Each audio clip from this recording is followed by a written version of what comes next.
Everyone, welcome back to my channel. Today we are going to discuss about Ctenophora. हमने अभी तक बात की है पोरीफेरा के बारे में, सिलेंट्रेटा के बारे में, और आज हम बात करेंगे टीनोफोरा के बारे में। तो पहले हम जनरल स्ट्रक्चर की बात करते हैं। जो हमारे टीनोफोर्स होते हैं उनको हम क्या बोलते हैं? गूसबेरी भी बोलते हैं। गूसबेरी क्यों बोलते हैं? क्योंकि वो हमारे गूसबेरी जैसे दिखाई देते हैं। ठीक है, जैसे हमारा आंवला होता है ना, आंवला जैसे दिखाई देते हैं। इनकी स्पेरिकल बॉडी होती है, जैसे आप देख सकते हैं। ये हमारे पास प्लूरोब्रांकिया है। प्लूरोब्रांकिया एग्जाम्पल होता है टीनोफोरा का। तो इसकी बॉडी हम देखें तो कैसी है? स्पेरिकल बॉडी है, जो दो हेमीस्फीयर्स में डिवाइड हो रखी है। अगर मैं इसको ऐसे कट करूँ तो क्या हो जाएगा? एक ये हेमीस्फीयर फॉर्म हो जाएगा और एक ये हेमीस्फीयर फॉर्म हो जाएगा। तो दो हेमीस्फीयर में डिवाइड हो रखी है। जो माउथ होता है वो जिस एंड पे लाई करता है उसको क्या बोलते हैं? ओरल एंड बोलते हैं। और जो दूसरा होता है वो उसको क्या बोलते हैं? एबोरल एंड बोलते हैं। ठीक है, जिसमें सेंस ऑर्गन प्रेजेंट होते हैं और जिसको हम स्टेटोसिस्ट बोलते हैं, वो जहाँ पे प्रेजेंट होंगे वह होगा एबोरल एंड। और जहाँ पे जैसे ये ऊपर वाला पोर्शन दिख रहा है, ये एबोरल एंड है, और इसके अपोजिट डायरेक्शन में जो एंड होगा वहाँ पे माउथ प्रेजेंट होगा, और माउथ वाले रीजन को क्या बोल देंगे? ओरल एंड बोल देंगे। मतलब इस तरह से होगा। इस तरह से मान लो कोई ऑर्गेनिज्म है, तो यहाँ पे मेरा क्या है? एबोरल रीजन, और यहाँ पे क्या है? मेरा ओरल रीजन। ठीक है, तो दो हेमिस्फीयर में इसको ऐसे डिवाइड किया जाता है। इस sense organ at the opposite and और एबोरल पोल। कोम प्लेट्स प्रेजेंट होती है, यहाँ पे हमें दिख रही हैं। इसमें क्या प्रेजेंट है? कोम plate.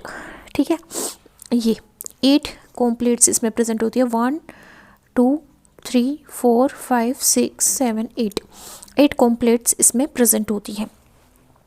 8 equally spaced rows of paddle plates. Paddle plates क्यों बोला गया है? इस तरह से एज ए पेडल ये प्रेजेंट है।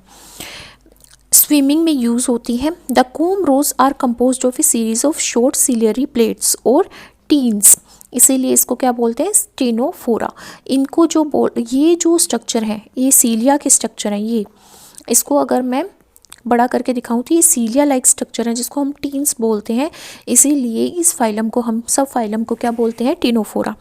सीलिया क्या है? स्ट्रॉन्ग है, और एनिमल्स को स्लोली वाटर से आगे की डायरेक्शन में पुश करती हैं, जिसकी वजह से ये क्या है? हेल्प करती है स्विमिंग में। टेंटिकल्स प्रेजेंट होते हैं। These are tentacles. क्या है ये? टेंटिकल्स हैं। 2 होते हैं नंबर में, एक ये है एक ये है, first and second. 2 tentacles present होते हैं, फर्स्ट एंड सेकेंड। ठीक है, कहाँ पे मिलते हैं? एबोरल एंड पे। एबोरल एंड पे मिलते हैं, अपोजिट साइड में प्रेजेंट होते हैं। लॉन्ग होते हैं, सॉलिड होते हैं, और रिट्रैक्टाइल होते हैं। मतलब इनको ऑर्गेनिज्म अंदर की डायरेक्शन में पुल कर सकता है और बाहर भी पुश कर सकता है। Tentacles emerge from deep ciliated epidermal blind pouch. Tentacular sheath जिसको हम बोलेंगे, टेंटाकुलर सीथ की ये ओपनिंग है। तो टेंटाकुलर सीथ से क्या होते हैं? टेंटिकल्स अराइज होते हैं। इनमें लेटरल ब्रांचेस होती हैं, जिसको हम पिन्ना बोलते हैं। पिन्ना हमारा जैसे एक्सटर्नल ईयर होता है ना, उसके जो ये बाहर हमें दिखाई देता है उसको भी पिन्ना बोलते हैं। तो इनकी जो लेटरल ब्रांचेस होती हैं इसको क्या बोलते हैं? पिन्ना बोलते हैं। निमाटोसिस्ट इसके अंदर एब्सेंट होते हैं। निमाटोसिस्ट किसके अंदर थे? हमारे सिलेंट्रेटा के अंदर थे। सिलेंट्रेटा की जो टेंटिकल्स थी, उन टेंटिकल्स के अंदर क्या थे? हमारे निडोब्लास्ट सेल थी, उसके अंदर निमोसिस्ट थे। पर यहाँ पे जो निमोसिस्ट है वो एब्सेंट होते हैं। But tentacle possess peculiar adhesive cells. यहाँ पे कौन सी सेल्स होती है? लेसो सेल्स, जिसको कोलोब्लास्ट सेल भी बोला जाता है। तो एक डिफाइनिंग करेक्टर क्या है टीनोफोरा का? कि यहाँ पे कोम प्लेट प्रेजेंट होती है, और यहाँ पे क्या होती है? इनके जो टेंटिकल्स हैं उसमें कोलोब्लास्ट सेल पाई जाती है, जिसको लेसो सेल भी बोला जाता है, जो फूड को कैप्चर करने में हेल्प करती हैं।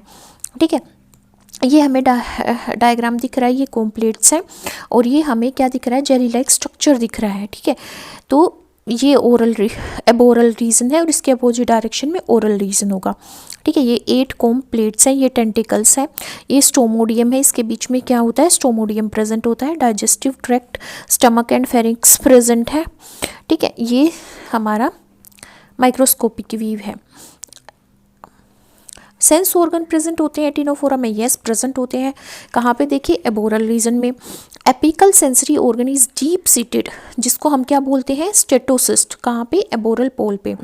It is lined by tall ciliated epithelial cells. Epithelial cells के थ्रू ये लाइन कर रखा है। इसके अंदर क्या प्रेजेंट होते हैं? स्टेटोलिथ प्रेजेंट होते हैं, और बैलेंसर्स प्रेजेंट होते हैं। और ये एक बेल की तरह एक डोम शेप के स्ट्रक्चर की तरह स्टेटोसिथ क्या करता है, ये जो एबोरल रीजन होता है उसको कवर करता है और क्या फॉर्म करता है, सेंसरी ऑर्गन फॉर्म करता है। और स्टेटोसिस्ट का फंक्शन क्या है, इक्विलिब्रियम का।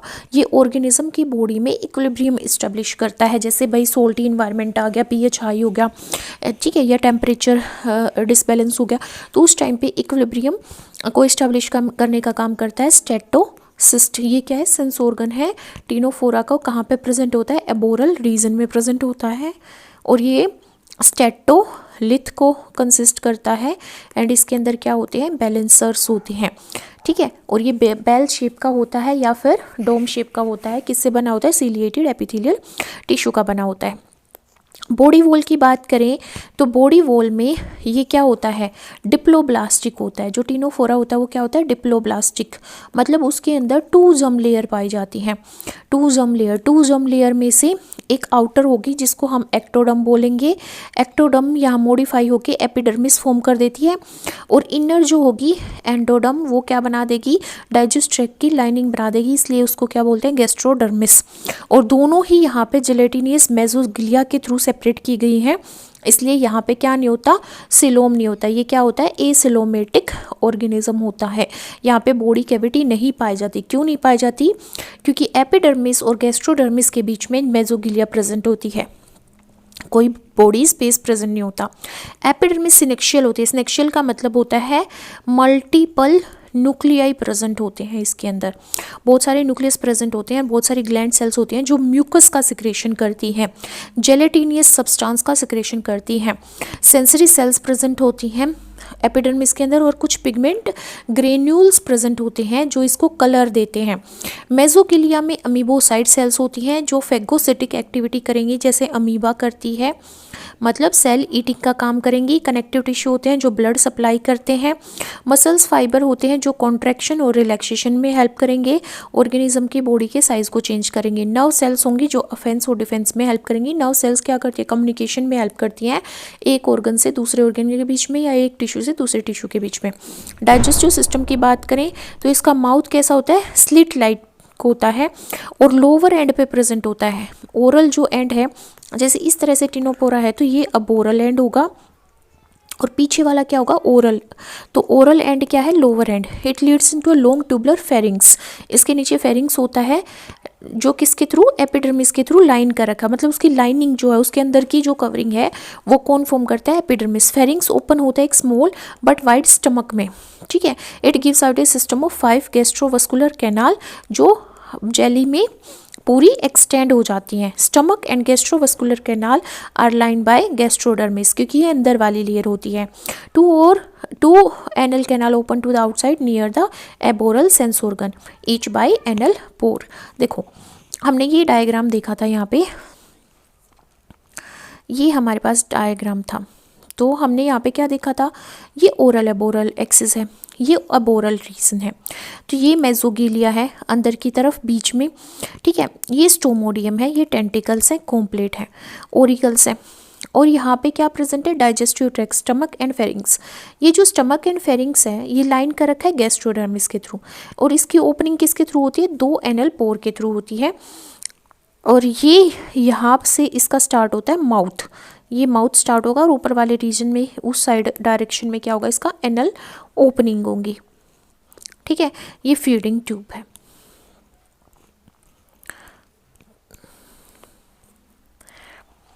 अब हम कोलोब्लास्ट की बात करते हैं। कोलोब्लास्ट कहाँ पर प्रेजेंट होती है, कोलोब्लास्ट या लेसोसेल प्रेजेंट होती है टेंटिकल के अंदर, ठीक है। तो Ctenophora feed on small planktonic organisms. Planktonic क्या होते हैं, जो फ्लोट करते रहते हैं, कॉन्टीन्यूसली फ्लोट करते रहते हैं वाटर बॉडीज में, जिसमें मोस्टली प्रोटोजोआन्स आते हैं, ठीक है। And are voracious food, voracious food मतलब बहुत ज़्यादा ईट करता रहता है ये। Is captured by trapping in colloblast. Colloblast क्या करती हैं, फूड अपटेक करने में हेल्प करती हैं, न्यूट्रिशन को लेने में हेल्प करती हैं। कहाँ पे प्रेजेंट होती है, टेंटिकल्स में प्रेजेंट होती हैं। डाइजेशन एक्स्ट्रा सेलुलर होता है फेरिंग्स के अंदर और इंट्रा सेलुलर होता है गैस्ट्रोवास्कुलर कैनाल के अंदर। रेस्पिरेटरी एक्सक्रीटरी सिस्टम की बात करें तो there are no excretory structure, gases exchange general body surface से होता है। एक्सक्रीटरी सिस्टम में कोई डेफिनेट एक्सक्रीटरी ऑर्गन नहीं होता। सेल रोसेटे प्रेजेंट होते हैं जिसमें डबल सर्कल होता है सीलिएटेड गैस्ट्रोडर्मल सेल्स का, जो एक ओपनिंग को सराउंड करे होते हैं जो गैस्ट्रोवास्कुलर कैनाल में लीड करती है, और उन्हीं को हम बोलते हैं कि भाई यही जो सेल रोसेट हैं यही क्या है, एक्सक्रीटरी हमारा सेल है और ओस्मो रेगुलेटरी सेल्स हैं। ठीक है, तो इसमें कोई ना ही एक्सक्रीटरी सिस्टम होता, ना ही डाइजेस्टिव सिस्टम होता, ना ही रेस्पिरेटरी सिस्टम होता। इसमें ना ही कोई डाइजेस्टिव, रेस्पिरेटरी और एक्सक्रीटरी ऑर्गन होता है। यहाँ पे सारे फंक्शन कौन परफॉर्म करती हैं, सेल परफॉर्म करती हैं। डाइजेशन फेरिंग्स के अंदर हो गया, ठीक है।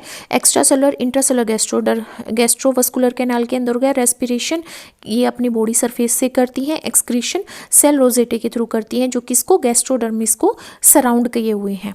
ठीक है, नर्वस सिस्टम की बात करें, यस नर्वस सिस्टम प्रेजेंट होता है। डिफ्यूज टाइप का नर्वस सिस्टम पाया जाता है। कैसा नर्वस सिस्टम पाया जाता है, डिफ्यूज टाइप का नर्वस सिस्टम पाया जाता है टिनोफोरा में। और दूसरा हमने पढ़ा सेंस ऑर्गन प्रेजेंट होते हैं, स्टेटोसिस्ट जो बैलेंसर और स्टेटोलिथ को कंसिस्ट करते हैं, तो इक्विलिब्रियम का काम करते हैं। There is no localised control centre. Control centre क्या हुआ है, ह्यूमन बींग्स में बात करें तो ब्रेन, तो यहाँ पे ब्रेन नहीं प्रेजेंट होता, तो कोई कंट्रोल सेंटर नहीं होता।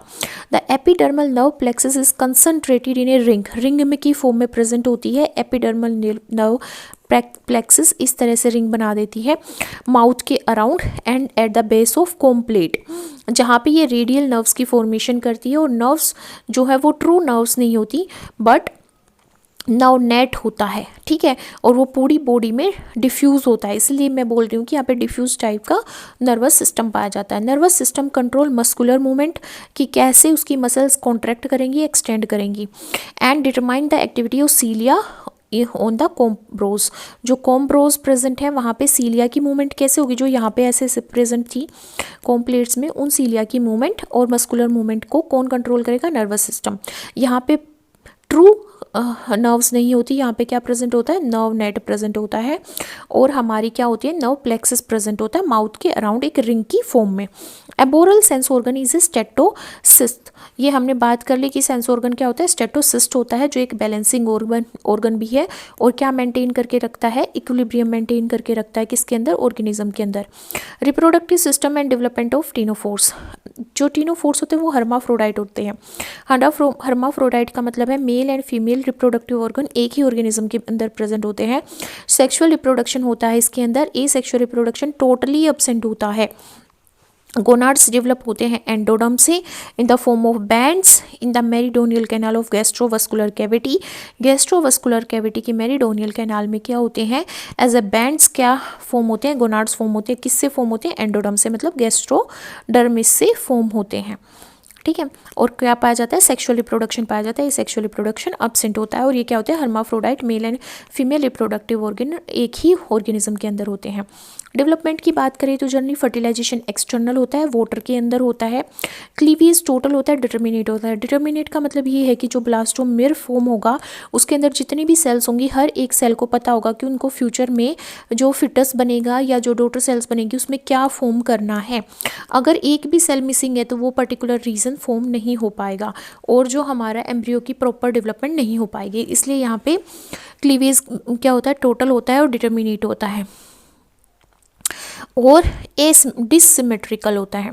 Usually free swimming characteristic cydippid larva यहाँ पे बनता है। कौन सा लार्वा बनता है, सीडिपिड लार्वा। तो हम क्या कह सकते हैं, डेवलपमेंट क्या है, इनडायरेक्ट है। इनडायरेक्ट डेवलपमेंट में क्या होता है, लार्वा की फॉर्मेशन, और यहाँ पे टिनोफोरा के केस में कौन सा लार्वा बन रहा है, सीडिपिड लार्वा बन रहा है। ठीक है, और फिर वो मेटामॉर्फोसिस के थ्रू, ग्रेजुअल एनाटोमिकल और फिजिकल चेंजेस के थ्रू, जो हार्मोन्स के थ्रू होता है, वो क्या बन जाता है, एक एडल्ट बन जाता है। Some ctenophores exhibit a strange phenomena, जिसको हम डिसोगेनी बोलते हैं, जिसमें लार्वा और एडल्ट दोनों ही मैच्योर हो जाते हैं सेक्सुअली रिप्रोड्यूस करने के लिए। मतलब लार्वा ही यहाँ पे एडल्ट में ट्रांसफ़र हुए बिना क्या हो जाता है, रिप्रोडक्टिवली मैच्योर हो जाता है। इसको डिसोगेनी बोलते हैं या डिसोजेनी बोलते हैं, जो भी है। There is no alternation of generation, haploid और डिप्लॉइड ये वाली फॉर्मेशन या asexual and sexual formation, जैसे हमारा सिलेंट्रेटा के अंदर क्या होता है, सिलेंट्रेटा के अंदर क्या होता है, मेडुसा और पोलिप बनता है। ठीक है, मेडुसा एंड पोलिप। एक हमारी क्या होती है, ये मेडुसा जो होती है वो सेक्सुअल रिप्रोडक्शन परफॉर्म करती है और पोलिप जो होती है वो ए सेक्सुअल रिप्रोडक्शन परफॉर्म करती है। तो यहाँ पे हम क्या बोलते हैं, अल्टरनेशन ऑफ जनरेशन पाई जाती है कि sexual and A sexual form होती है किसमें, सिलेंट्रेटा में। पर टिनोफोरा में जो हमारी अल्टरनेशन ऑफ जनरेशन है वो क्या होती है, एब्सेंट होती है। ठीक है, कोई भी पार्ट लॉस्ट होगा तो ये रीजनरेशन के थ्रू क्या कर दिया जाएगा, दोबारा से रिपेयर कर दिया जाएगा किसमें, टिनोफोरा में। तो हम कह सकते हैं कि रीजनरेशन की कैपेबिलिटी होती है टिनोफोरा की। क्लासिफिकेशन की बात करते हैं तो क्लासिफिकेशन में फाइलम टिनोफोरा को हम दो क्लासेस में क्लासीफाई करते हैं, on the basis of the presence और अब्सेंस ऑफ टेंटिकल। किसमें टेंटिकल्स प्रेजेंट है, किसमें अब्सेंट है, उसके बेसिस पे। एक क्लास है हमारी टेंटाक्यूलेटा और एक है न्यूडा। टेंटाक्यूलेटा में दो लॉन्ग एबोरल रीजन पे टेंटिकल्स प्रेजेंट होते हैं, एग्जाम्पल है सिस्टम और सिलोप्लाना। और टेंटिकल एब्सेंट होते हैं न्यूडा में, एग्जाम्पल है बिरॉय। एक और कैरेक्टरिस्टिक है जो टिनोफोरा के जो भी इंडिविजुअल्स हैं वो शो करते हैं बायोलुमिनेसेंस। इसका मतलब ये है कि जो टिनोफोरा हैं या जिनको हम कॉमनली क्या बोलते हैं, कोम जेलीज बोलते हैं, ये बायोलुमिनेसेंस फॉर्म करते हैं। मतलब ये लिविंग ऑर्गेनिज्म होने के बावजूद ये क्या करते हैं, लाइट इमिटिंग की कैपेबिलिटी रखते हैं। तो इनकी बॉडी के अंदर क्या होता है, कैल्शियम होता है, जो क्या कर देता है, इनके अंदर एक एंजाइम पाया जाता है फोटोप्रोटीन। ठीक है, वो फोटोप्रोटीन एंजाइम को की शेप को चेंज कर देता है, मतलब उसका स्ट्रक्चरल केमिकल जो स्ट्रक्चर है उसको चेंज कर देता है, जिसकी वजह से वो क्या करता है, लाइट इमिट करता है। तो हम क्या बोल सकते हैं कि जो टिनोफोरा है उसकी क्या कैपेबिलिटी है, बायोलुमिनेसेंस की कैपेबिलिटी है। ठीक है, most Ctenophora are capable of reproduction before they reach adulthood and this is called paedogenesis, या फिर हम इसको क्या बोलते हैं, अभी हमने पढ़ा कि हम इसको क्या बोलते हैं, पेडोजेनेसिस बोलते हैं और डिसोगेनी बोलते हैं। ठीक है, एग्जाम्पल की बात करें किस में देखा जाता है पेडोजेनेसिस, प्लूरोब्रांकिया में जिसको सी गूसबेरी बोलते हैं, सिस्टम में, और विनस गिल्डल में देखने को मिलता है पेडोजेनेसिस, जिसमें क्या होता है, लार्वा ही रिप्रोडक्टिवली मैच्योर हो जाता है। हम कलेक्टिवली बात करें जर्नल कैरेक्टरिस्टिक्स की टिनोफोरा की तो क्या क्या है, they are free swimming organism, marine होते हैं, सोलिटरी रहते हैं, पेलाजिक एनिमल है, कोई पॉलीमॉर्फिज्म नहीं पाया जाता। पॉलीमॉर्फिज्म का मतलब है कि दो फॉर्म्स नहीं पाई जाती, मॉर्फोलॉजिकली डिस्टिंक्ट स्ट्रक्चर नहीं पाए जाते एक इंडिविजुअल के अंदर, कोई अटैच स्टेज नहीं पाई जाती है। तो ये ससाइल नहीं होते हैं, मूविंग करते रहते हैं, स्विमिंग करते रहते हैं। उनकी बॉडी ट्रांसपेरेंट होती है, हमने देख लिया, जेलेटिनस होती है, पियर शेप की या सिलेंड्रिकल, स्पेरिकल या रिबन शेप की होती है। बायरेडियल सिमेट्रिकल होते हैं। बायरेडियल सिमेट्री का मतलब क्या है, देखो जैसे हमने ये एग्जाम्पल देखा तो मैं इसको कितने भी इक्वल हिस्सों में बांटूँ, ये क्या हो जाएगा, अपने 2 पार्ट्स में डिवाइड हो जाएगा, क्योंकि इसमें 8 कॉम प्लेट्स भी हैं। तो ये क्या होते हैं, रेडियल सिमेट्रिकल होते हैं, ओरल एबोरल एक्सिस में प्रेजेंट होती है। एक साइड पे ओरल एंड होता है, एक पे एबोरल एंड होता है। एक्सटर्नल सरफेस पे com like 8 ciliary plates present होती हैं जो लोकोमोशन में और किस में हेल्प करती हैं, स्विमिंग में हेल्प करती हैं, इसीलिए इनका नाम क्या पड़ा है, कॉम जेलीज। 2 लॉन्ग रिट्रैक्टाइल टेंटिकल्स होते हैं जिसको ये अपनी बॉडी के अंदर रख सकते हैं और जब जरूरत पड़े तो बाहर निकाल सकते हैं। और इन टेंटिकल्स के अंदर क्या प्रेजेंट होती है, कोलोब्लास्ट सेल्स प्रेजेंट होती हैं जो क्या करती हैं, फीडिंग में हेल्प करती हैं। किस पे फीड करती हैं, प्लैंक्टोनिक ऑर्गेनिज्म पे। ठीक है, बॉडी ऑर्गेनाइजेशन क्या है, टिश्यू टाइप की ऑर्गेनाइजेशन है। देयर बॉडीज एसोलोमेट और डिप्लोब्लास्टिक होती है, एक्टोडर्म और एंडोडर्म पाई जाती है, एपिडर्मिस और गैस्ट्रोडर्मिस। ठीक है, और बीच में क्या पाई जाती है, मेसोगिलिया पाई जाती है। ठीक है, इसलिए ये क्या है, एसोलोमेट है और डिप्लोब्लास्टिक है। डाइजेस्टिव सिस्टम में माउथ होता है, स्टोमोडियम होता है, गैस्ट्रोवेस्कुलर कैनाल होती है जिसमें फेरिंग्स और स्टमक आता है। 2 एबोरल पोर्स होते हैं जिसको एनल पोर्स बोलते हैं, जिससे ये एक्सक्रीशन का काम करते हैं। निमाटोसिस्ट में एब्सेंट होता है, इनमें क्या प्रेजेंट होती है, स्टेटोसिस्ट प्रेजेंट होती हैं, किसके लिए, हमारे डिफेंस के लिए बोले और इक्विलिब्रियम को इस्टाब्लिश करने के लिए। एडहेसिव सेंसरी सेल्स हैं कोलोब्लास्ट, टेलेसो सेल्स जिसको बोला जाता है, फूड कैप्चरिंग में हेल्प करती है, किसके अंदर प्रेजेंट होती हैं, टेंटिकल्स के अंदर प्रेजेंट होती हैं। स्केलेटल सिस्टम नहीं होता, सर्कुलेटरी सिस्टम नहीं होता, रेस्पिरेटरी सिस्टम नहीं होता, किसके थ्रू रेस्पायर करते हैं, बॉडी सरफेस के थ्रू। एक्सक्रीटरी ऑर्गन नहीं होता, सेल रोजेटे प्रेजेंट होती हैं गैस्ट्रोडर्मिस में जो क्या करती है एक्सक्रीशन का, ओस्मो रेगुलेशन का काम करती है। नर्वस सिस्टम डिफ्यूज टाइप का होता है, नर्व नेट प्रेजेंट होता है और यहाँ पे नर्व प्लेक्सस प्रेजेंट होता है। जो नर्व प्लेक्सस है वो क्या होगा, माउथ के अराउंड नर्व रिंग की फॉर्म में प्रेजेंट होगा, ठीक है। और ओरल एंड पे सेंसरी ऑर्गन स्टेटोसिस्ट फॉर्म करेगा जो इक्विलिब्रियम का काम करेगा। They are monoecious. मोनोसियस का मतलब है एक ही ऑर्गेनिज्म के अंदर दो सेक्सेस प्रेजेंट है, मेल एंड फीमेल, जिसको हम दूसरी लैंग्वेज में या दूसरे वर्ड में हर्माफ्रोडाइट बोल देते हैं। इसके गोनाड एंडोडर्म मतलब कि गैस्ट्रोडर्मिस के अंदर फॉर्म होते हैं, ठीक है। देयर डेवलपमेंट डायरेक्ट भी हो सकती है और इनडायरेक्ट डेवलपमेंट भी होती है। इनडायरेक्ट डेवलपमेंट मतलब लार्वा के थ्रू बनती है। कौन सा लार्वा बनता है? सीडीपी लार्वा बनता है। दे लेक ए सेक्शुअल रिप्रोडक्शन, उनके अंदर सेक्शुअल रिप्रोडक्शन ही होता है और अल्टरनेशन ऑफ जनरेशन भी एब्सेंट होती है। रीजनरेशन की कैपेबिलिटी होती है और पेडोजेनेसिस पाया जाता है। पेडोजेनेसिस का मतलब क्या होता है कि जो लार्वा है वो रिप्रोडक्टिवली मैच्योर हो जाता है मेटामॉर्फोसिस से पहले ही। और इनमें क्या पाई जाती है? बायोलुमिनेसेंस, मतलब कि इन ऑर्गेनिज्म की लाइट इमिटिंग की कैपेबिलिटी होती है।